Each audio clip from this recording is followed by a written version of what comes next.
I never thought a failed coffee date would lead to the most unexpected question of my life. But there I was, standing in the break room at Morrison Tech Solutions, still nursing the sting of rejection from the night before, when my coworker, Catherine Morales, looked me straight in the eye and asked, "Will you be my boyfriend?" Not exactly how I imagined my Tuesday morning would go. My name is Carl Allen. I am 29 years old, and I work as a software developer in downtown Seattle.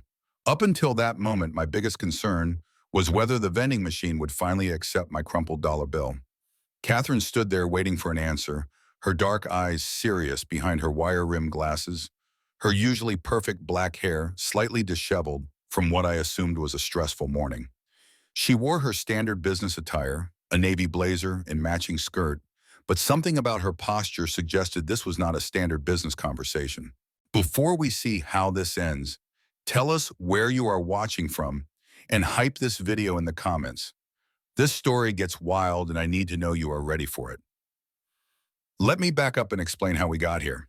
24 hours earlier, I was sitting across from Olivia Adams at a trendy coffee shop on Pine Street, watching her check her phone for the third time in 10 minutes. Olivia was everything I thought I wanted. 26 years old, blonde, worked in marketing, had that effortless Instagram-ready style that made guys turn their heads on the street. We had matched on a dating app 2 weeks prior and had been texting back and forth with what I thought was genuine chemistry. I was wrong. The date started well enough. She complimented my button-down shirt. I told her she looked beautiful. We ordered our drinks and found a corner table by the window. But as the conversation progressed, I realized we had absolutely nothing in common beyond our mutual appreciation for good coffee. When I mentioned my weekend hiking trip to Mount Rainier, she wrinkled her nose and said she did not understand why anyone would voluntarily sweat outdoors. When she talked about her passion for influencer marketing, I nodded politely while internally questioning every life choice that had led me to this moment. The final nail in the coffin came when I mentioned that I enjoyed reading science fiction novels in my spare time. Olivia actually laughed and said, "That is so nerdy. Do you live in your parents' basement too?" The comment stung more than it should have. I lived in a perfectly respectable one-bedroom apartment, thank you very much. And my love of Isaac Asimov and Philip K. Dick was not something I was ashamed of. After an hour of increasingly awkward small talk, Olivia excused herself to use the restroom and never came back. I sat there for another 20 minutes, nursing my cold latte and watching people walk past the window, before finally accepting that I had been ditched. The barista, a kid who could not have been older than 20, gave me a sympathetic look as I gathered my jacket and headed for the door. Walking back to my car, I felt that familiar weight of disappointment settling in my chest. This was not the first time a date had gone poorly, but something about Olivia's casual cruelty had hit differently. Maybe it was the way she had dismissed my interest so quickly, or maybe it was the growing realization that I was approaching 30 and still had not figured out this whole dating thing. I drove home through the evening Seattle drizzle, the city lights blurring through my rain-streaked windshield. My apartment building was a converted warehouse in the Capitol Hill neighborhood. Nothing fancy, but it had character and was within my budget. I climbed the 3 flights of stairs to my unit, unlocked the door, and was greeted by the sight of my cat, Jeremy White, sitting on the kitchen counter with a judgmental expression that suggested he knew exactly how my evening had gone. Jeremy was a large orange tabby I had adopted from the shelter 2 years earlier. The volunteers had warned me that he had attitude issues, but I had fallen for his grumpy face and the way he seemed to size me up during our first meeting. Now he served as my primary source of companionship and unsolicited life advice, delivered through a complex system of meows, purrs, and pointed stares. I fed Jeremy his dinner and heated up leftover Chinese takeout for myself, then settled onto my couch with a book. But I could not concentrate on the words. Instead, I found myself thinking about what Olivia had said, about whether I really was just another nerdy guy who could not connect with women in any meaningful way. The thought bothered me more than I wanted to admit. The next morning, I arrived at Morrison Tech Solutions with a mild headache and a serious case of the Monday blues, even though it was Tuesday. The office was typical for a mid-sized software company: open floor plan, standing desks, motivational posters about teamwork and innovation, and a coffee machine that produced a substance that was technically coffee but tasted like disappointment. I had been working at Morrison for 3 years, ever since graduating from the University of Washington with a degree in computer science. The job was stable, the pay was decent, and my coworkers were generally tolerable. I worked on database optimization and occasionally helped with user interface design, which was exactly as exciting as it sounds. Catherine Morales worked in project management, 2 departments over from mine. We had interacted professionally dozens of times over the years, usually when she needed technical specifications for client presentations or when I had questions about project timelines. She was efficient, professional, and had a reputation for being able to wrangle even the most chaotic projects into submission. What I knew about Catherine personally could fit on a sticky note. She was in her mid-30s, had been with the company for 5 years, and kept her private life extremely private. She ate lunch at her desk most days, arrived early, stayed late, and seemed to have her entire existence organized down to the minute. I had never seen her at company happy hours or office birthday parties. She was polite but distant, the kind of person who smiled professionally but never let anyone get too close. That Tuesday morning, I was standing in the break room waiting for the coffee machine to finish its grinding ritual when Catherine walked in. She looked tired, which was unusual for someone who typically appeared to have stepped out of a business magazine. Her hair was pulled back in a messy bun instead of her usual sleek ponytail, and there were dark circles under her eyes that her makeup could not quite hide. "Good morning, Carl," she said, her voice carrying a note of something I could not quite identify. Stress, maybe, or exhaustion. Morning. "Catherine, everything okay?" The question slipped out before I could stop myself. We did not typically engage in personal conversation beyond pleasantries about the weather or complaints about the coffee machine. She paused, studying my face as if trying to decide something. Then she glanced around the break room to make sure we were alone before stepping closer. "I need to ask you something, and I know this is going to sound strange." The coffee machine beeped, signaling that my cup was ready, but I ignored it. Something about Catherine's tone had my full attention. "I have a situation," she continued, her voice dropping to almost a whisper. "My parents are visiting this weekend.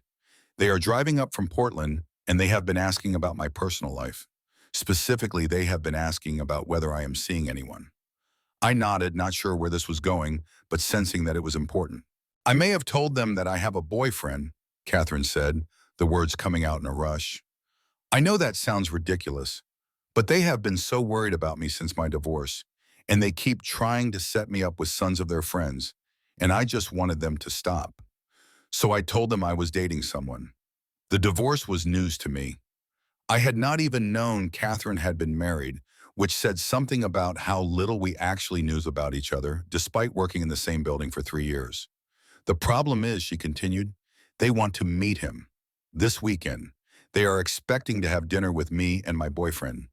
And I do not actually have a boyfriend." I was starting to see where this was heading, but I waited for her to spell it out. "I know we do not know each other very well outside of work," Catherine said, her cheeks flushing slightly. "But you seem like a decent person, and I am desperate. Would you be willing to pretend to be my boyfriend for one dinner? I know it is a lot to ask, and I would understand if you said no, but I really do not know who else to turn to." I stared at her for a moment, processing the request. Catherine Morales, the most put-together person in the office, was asking me to help her deceive her parents. It was so completely out of character for everything I thought I knew about her that I wondered if I was still asleep and this was some kind of stress dream. "You want me to pretend to be your boyfriend," I said slowly, making sure I understood correctly. "Just for one dinner, a few hours at most. I would brief you on basic information, we would have a meal, make polite conversation, and then you could go home. I would pay for everything, of course, and I would owe you a huge favor." There was something vulnerable in her expression that I had never seen before. Catherine Morales, who could manage 6 projects simultaneously and never seemed to break a sweat, looked genuinely anxious. The professional mask had slipped, and underneath was a woman who was clearly in over her head. I thought about my disastrous date with Olivia, about spending another weekend alone with Jeremy and my science fiction novels, about the fact that I had nothing else planned and no good reason to say no. More than that, I found myself curious about Catherine. about what had led her to this point and what her life looked like outside the office walls. Okay, I said, I will do it. The relief that washed over her face was immediate and genuine. Really? You would do that? Sure, it is just one dinner, right? How hard can it be? Famous last words, as it turned out. Catherine smiled then, a real smile instead of her usual professional expression, and I realized I had never seen her actually smile before. It transformed her entire face, making her look younger and more approachable. Thank you, Carl. You have no idea how much this means to me. We spent the next few minutes working out the basic details. Her parents, Jeffrey and Virginia Brown, were retired teachers from Portland.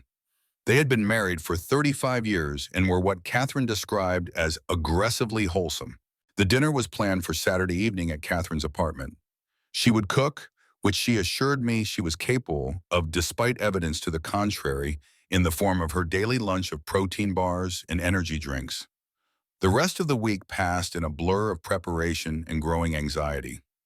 Catherine and I met for coffee on Wednesday evening to coordinate our story. We chose a neutral location, a small cafe near the office that was busy enough to provide cover for our conversation, but not so loud that we could not hear each other. Catherine had prepared notes, actual notes, typed and printed, with bullet points covering everything from how we supposedly met to our favorite shared activities.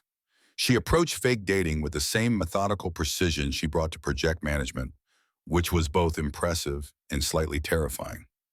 We met at a company happy hour 6 months ago, she explained, consulting her notes.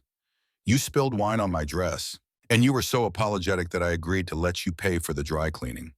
That turned into coffee, which turned into regular dates. I nodded, trying to memorize the details. What kind of things do we do together? Hiking, she said. You mentioned that you enjoy it, and I actually do too, though I have not had much time lately.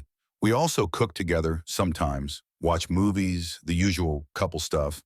Do your parents know what I do for a living? I told them you are a software developer, which is true. They might ask about your family, your background, that sort of thing. I gave her the basic rundown of my life.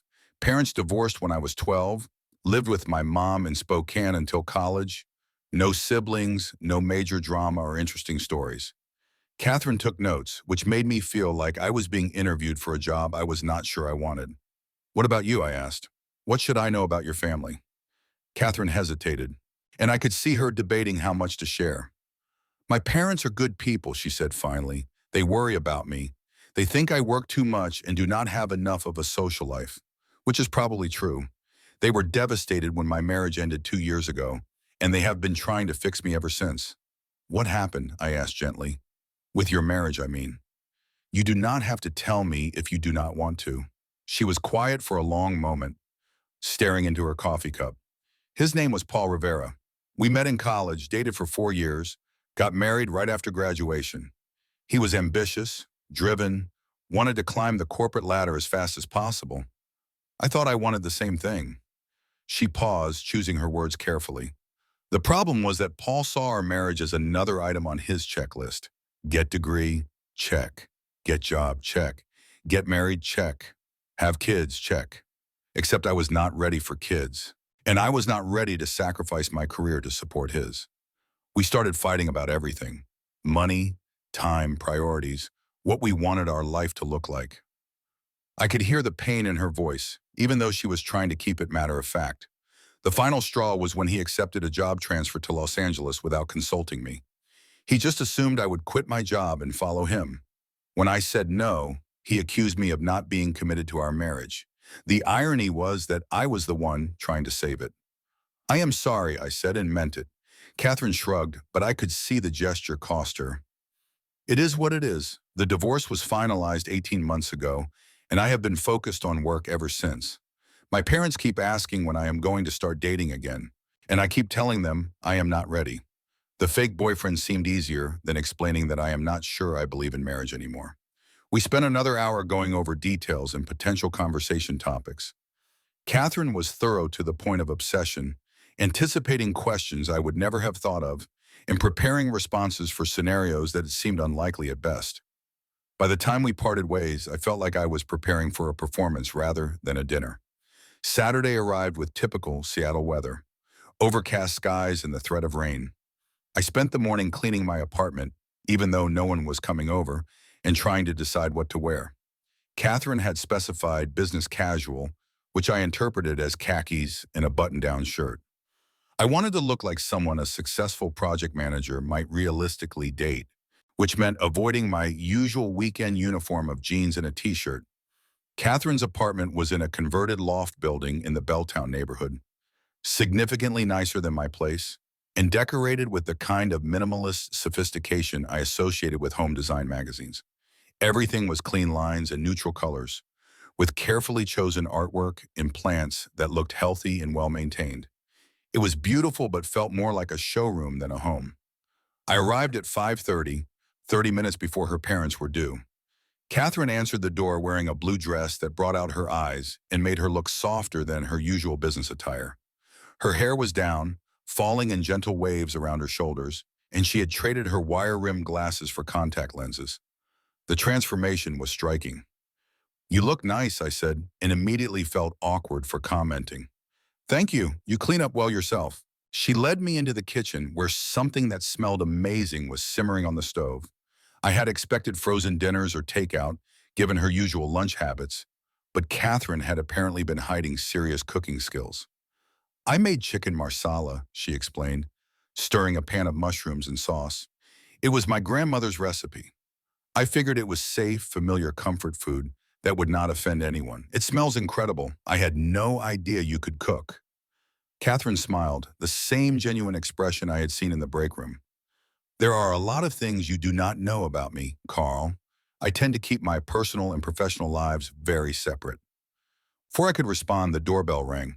Catherine's entire demeanor shifted, her shoulders tensing as she smoothed her dress and checked her reflection in the window. "Showtime," she murmured, and I could hear the anxiety in her voice. Jeffrey and Virginia Brown were exactly what I had expected based on Catherine's description. He was a tall, distinguished man in his early 60s with graying hair and kind eyes behind wire-rimmed glasses that were similar to Catherine's usual pair. She was petite and energetic, with silver hair cut in a stylish bob and the kind of warm smile that made you feel instantly welcome. "Mom, Dad, this is Carl," Catherine said, her voice slightly higher than normal. "Carl, these are my parents." Virginia immediately pulled me into a hug, which caught me off guard but was not unpleasant. "We are so excited to finally meet you," she said. "Catherine has told us so much about you." Jeffrey shook my hand with a firm grip and the assessing look of a father meeting his daughter's boyfriend for the first time. "It is good to meet you, Carl. I understand you work in software development." "That is right. I work at the same company as Catherine, actually." That is how we met. We settled into the living room with glasses of wine while Catherine finished preparing dinner. Her parents were easy to talk to, asking questions about my work and background with genuine interest rather than the interrogation I had been expecting. Virginia wanted to know about my family, and Jeffrey was curious about the technical aspects of my job. The conversation flowed naturally, and I found myself relaxing despite the artificial nature of the situation. Catherine's parents were genuinely nice people. The kind of couple who still held hands after 35 years of marriage and finished each other's sentences. They clearly adored their daughter and were thrilled to see her with someone who seemed to make her happy. The challenging moment came during dinner when Virginia asked how we knew we were right for each other. Catherine and I exchanged a quick glance across the table. We had not prepared for this level of emotional depth in our fake relationship. "I think it was the little things," Catherine said carefully. "Carl is very thoughtful. He pays attention to details that other people miss." I jumped in to support her story. Catherine is incredibly organized and driven, but she also has this softer side that she does not show everyone. She is kind and funny, and she makes me want to be a better person. The words came out more honestly than I had intended, and I realized that I was not entirely making things up. Over the past week of preparation and conversation, I had seen glimpses of a Catherine that was very different from her office persona. Jeffrey nodded approvingly. "It is important to have someone who challenges you to grow. Your mother certainly did that for me." Virginia reached over and squeezed Catherine's hand. "We just want you to be happy, sweetheart. After everything you went through with Paul, you deserve someone who appreciates you." I saw Catherine's jaw tighten slightly at the mention of her ex-husband, but she managed a smile. Carl is nothing like Paul, she said. He listens to me, and he does not try to change me or make me into someone I am not. The rest of the evening passed smoothly. We talked about travel, books, and Catherine's work. Her parents shared embarrassing childhood stories that made Catherine blush and protest while laughing despite herself. I found myself enjoying the warmth and easy affection of their family dynamic, so different from my own more reserved upbringing. When Jeffrey and Virginia finally left around 9:30, they both hugged me goodbye and made me promise to take good care of their daughter. Standing in the doorway watching them walk to their car, Catherine and I maintained our couple facade until they drove away. The moment their taillights disappeared around the corner, Catherine sagged against the doorframe with relief. "That was exhausting," she said, running her hands through her hair. "Thank you for doing that. You were perfect. They absolutely loved you. Your parents are wonderful," I said, and meant it. I can see why you did not want to disappoint them. We went back inside to clean up the dinner dishes, working together in comfortable silence. There was something intimate about the domestic routine, standing side by side at her kitchen sink, that made the evening feel less like a performance and more like a glimpse into what a real relationship with Catherine might look like. As I dried the last plate, Catherine turned to face me. "I owe you dinner," she said, "a real dinner, not a fake boyfriend performance. Would you like to go out sometime this week? As friends, I mean. To thank you properly." "I would like that," I said, surprised by how much I meant it. We made plans for Thursday evening at a small Italian restaurant Catherine recommended. As I gathered my jacket and prepared to leave, she walked me to the door. "Carl," she said, her hand on the doorknob, "I know this was a strange situation, but I had a really nice time tonight. Not just the performance part, but talking to you, getting to know you better. I realize we have been working in the same building for 3 years, and I barely knew anything about you." The dinner on Thursday was different from what I had expected. Instead of a quick thank you meal, Catherine and I ended up talking for 3 hours. Without the pressure of maintaining a fake relationship, our conversation felt natural and unguarded. She told me about her childhood in Portland, her love of hiking and photography, her complicated relationship with her career ambitions. I shared stories about growing up with divorced parents, my struggles with dating, my dreams of maybe writing a novel someday. There was an ease between us that I had not experienced with anyone in a long time. Catherine was funny in a dry, observational way that caught me off guard. She had strong opinions about everything from city planning to the best coffee shops in Seattle, and she was not afraid to debate me when I disagreed.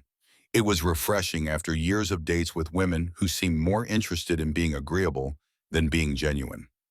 When the restaurant began closing around us, we reluctantly gathered our things and walked outside. The Seattle evening was crisp and clear, the kind of night that made the city feel full of possibilities. "I had a really good time," Catherine said as we stood beside her car. "I mean it. This was not what I expected when I asked you to pretend to be my boyfriend." "What did you expect?" She laughed. "Honestly, I thought it would be awkward and transactional. Dinner with my parents, thank you, goodbye. Back to being polite coworkers who occasionally discuss project timelines. And now I am wondering why we never tried being actual friends before."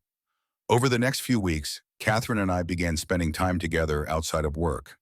It started with coffee meetings to discuss books we had both read, then progressed to weekend hikes in the mountains outside Seattle. Catherine was an experienced hiker with high-end gear and detailed knowledge of trail conditions. I was impressed by her competence and stamina, and she seemed to appreciate having someone who could keep up with her pace. Our friendship developed gradually, built on shared interests and easy conversation. Catherine was different outside the office environment, more relaxed and open. She had a habit of stopping to take photographs of interesting rock formations or unusual plants, approaching nature with the same attention to detail she brought to her work projects.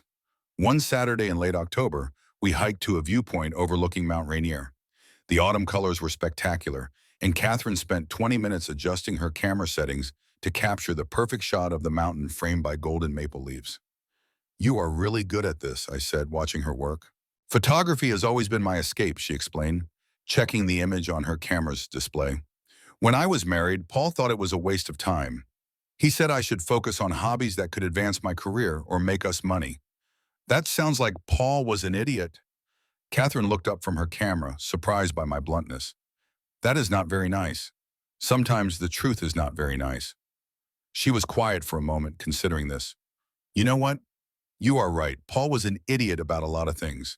I spent so much energy trying to make our marriage work that I stopped doing most of the things I actually enjoyed. What else did you stop doing? Cooking, for one thing. Paul preferred eating out or ordering takeout because it was more efficient.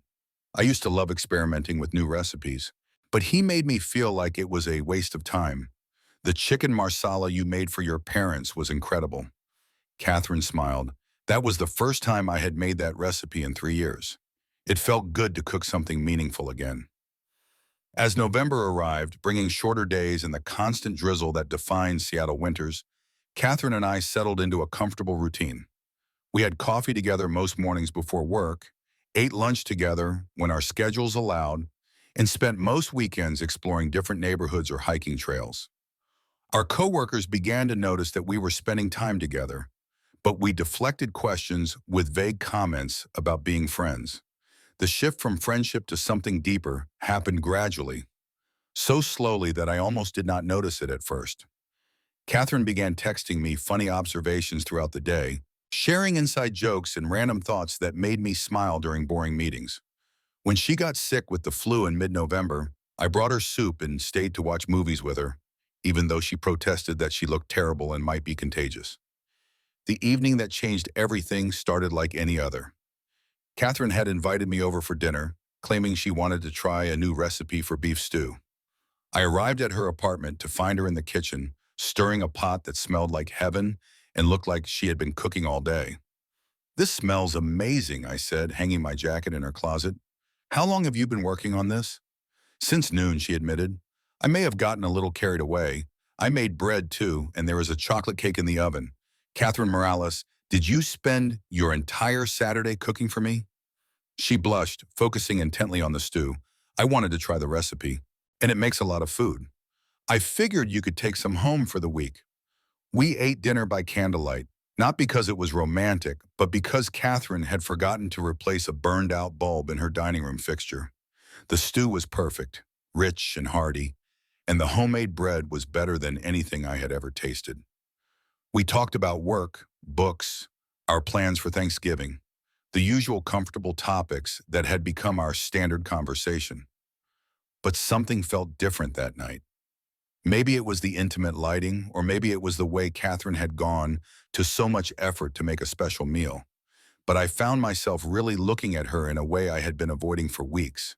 She was beautiful, not in the obvious way that had attracted me to women like Olivia, but in a quieter, more substantial way. Her face was animated when she talked about things she cared about, her eyes lighting up with intelligence and humor.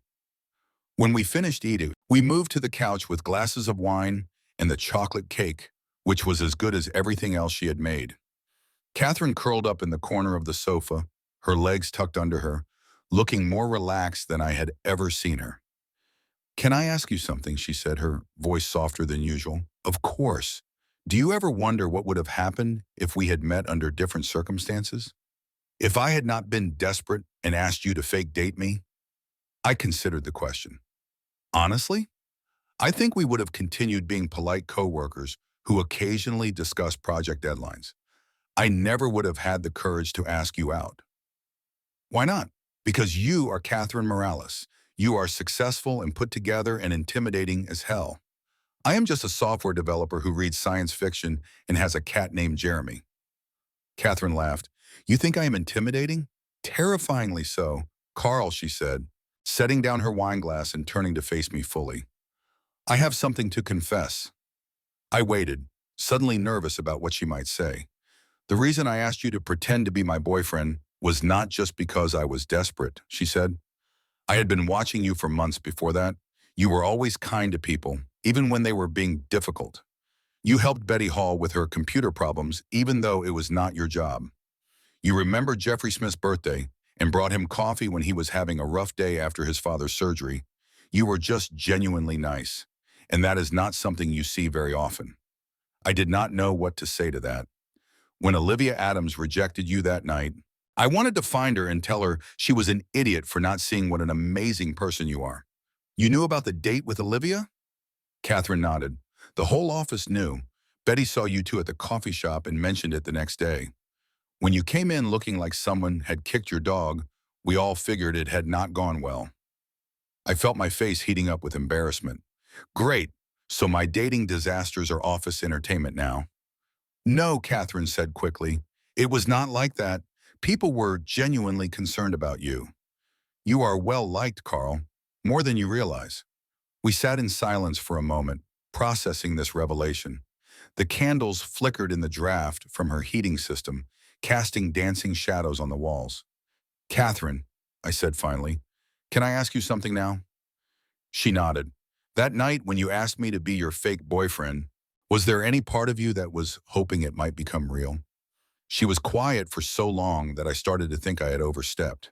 Then she reached over and took my hand, her fingers warm and slightly trembling. Yes, she said simply. I was hoping exactly that. The kiss that followed was soft and tentative, nothing like the passionate embraces you see in movies. It was careful and questioning, both of us afraid of ruining what we had built. But when Catherine pulled back and smiled at me, I knew that everything had changed. We spent the rest of the evening talking about what this meant, what we wanted, what we were afraid of. Catherine worried that dating a coworker was complicated and potentially problematic. I worried that I was not successful enough or ambitious enough for someone like her. We both worried that we might be better as friends and that pursuing a romantic relationship could ruin what we had. But underneath all the concerns and anxieties was a simple truth. We cared about each other, not just as friends, but as something deeper and more significant. I should probably go, I said around midnight, though I did not want to leave. You could stay, Catherine said quietly. I mean, you could sleep on the couch if you want. It is late and you have been drinking. I knew she was offering more than just a place to sleep, but I also knew that we both needed time to process what had happened. I would like that, I said. Catherine brought me a pillow and blanket, then hesitated at the entrance to her bedroom. Good night, Carl. Good night, Catherine. But neither of us slept much that night. I lay on her comfortable couch, staring at the ceiling and replaying every moment of the evening. From the other room, I could hear Catherine moving around, probably doing the same thing. The next morning brought the awkwardness I had been expecting. Catherine emerged from her bedroom looking uncertain and slightly embarrassed, as if she was not sure how to behave around me now that everything had changed. We made coffee together in her kitchen, bumping into each other more than necessary in the small space, both of us hyper-aware of every accidental touch. About last night, Catherine began, then stopped. I waited, giving her space to work through whatever she was thinking. I do not want you to feel like I pressured you into anything, she said, or like you have to pretend to have feelings for me because I said I had feelings for you. Catherine, I said, setting down my coffee cup and turning to face her. I have been falling for you for weeks, maybe longer. I was just too scared to admit it, even to myself. The relief in her expression was immediate. Really? Really? You are brilliant and funny and beautiful, and you make the best beef stew I have ever tasted. You take pictures of mountains like they are works of art, and you remember how everyone likes their coffee. You are nothing like what I thought I wanted, and everything I did not know I needed. Catherine stepped closer, reaching up to touch my face. I was so afraid that you were just being nice to me out of pity or obligation. Trust me, I said, covering her hand with mine. Pity is the last thing I feel for you. We spent that Sunday morning talking about how to navigate a relationship that had started as a fake one. We decided to take things slowly, to keep our personal relationships separate from work as much as possible, and to be honest with each other about our fears and expectations. The transition from fake dating to real dating was surprisingly smooth. We already knew each other's habits and preferences, already had established routines and inside jokes. What changed was the level of intimacy and vulnerability we were willing to share. Catherine told me about the loneliness that had followed her divorce, about the way she had thrown herself into work to avoid dealing with her emotions. I told her about my pattern of dating women who were completely wrong for me, about my fear that I was not interesting enough or successful enough to hold anyone's attention long term. Our first official date was dinner at the same Italian restaurant where Catherine had thanked me for the fake boyfriend performance. We sat at the same table, but everything felt different. Instead of two friends getting to know each other, we were two people consciously choosing to build something together. The physical aspect of our relationship developed gradually. Catherine was cautious about intimacy, still carrying scars from her marriage, and I was determined not to rush her. Our first real kiss happened 2 weeks after that night on her couch, standing in the parking lot after a movie, and it was worth the wait. By December, we had settled into a comfortable rhythm. Catherine would come over to my apartment on weeknights, bringing takeout and helping me teach Jeremy to tolerate her presence. I would spend weekends at her place, cooking elaborate meals and planning our next hiking adventure. The office began to notice that we were spending time together, but we managed to keep the speculation to a minimum by maintaining professional boundaries during work hours. Betty Hall made a few pointed comments about how happy we both seemed lately, but we deflected with smiles and subject changes. The moment of truth came in January when Catherine's parents called to announce they were planning another visit to Seattle. Catherine panicked, convinced that we would have to confess the fake boyfriend scheme and disappoint them all over again. "What if we do not tell them?" I suggested. "What if we just let them think we are still together because we actually are still together?" Catherine stared at me. "You mean continue the lie? It would not be a lie anymore. We really are dating now." She considered this. "But what if they ask about our relationship timeline? What if they want to know when we got serious?" We tell them the truth. We started as friends, realized we had feelings for each other, and decided to see where it went. The second dinner with Jeffrey and Virginia Brown was completely different from the first.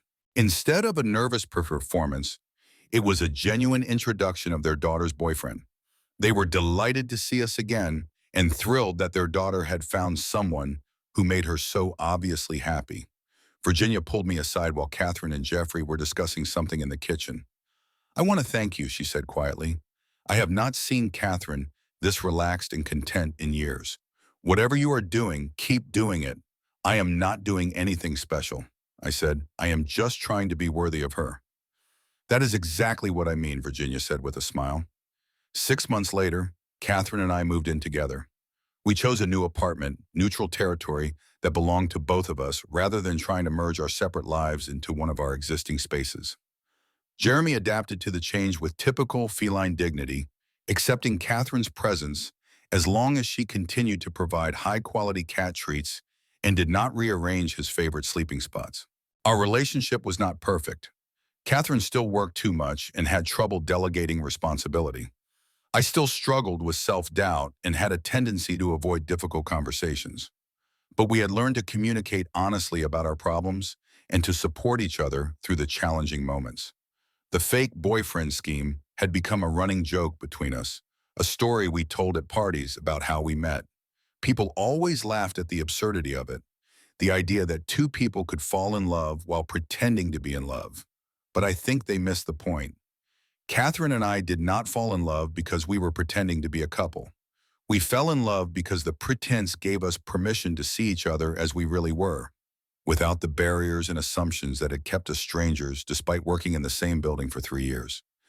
Looking back now, I realize that the best relationships often start in the most unexpected ways. Sometimes you have to fake it before you can make it. Sometimes you have to pretend to be brave before you can actually be brave.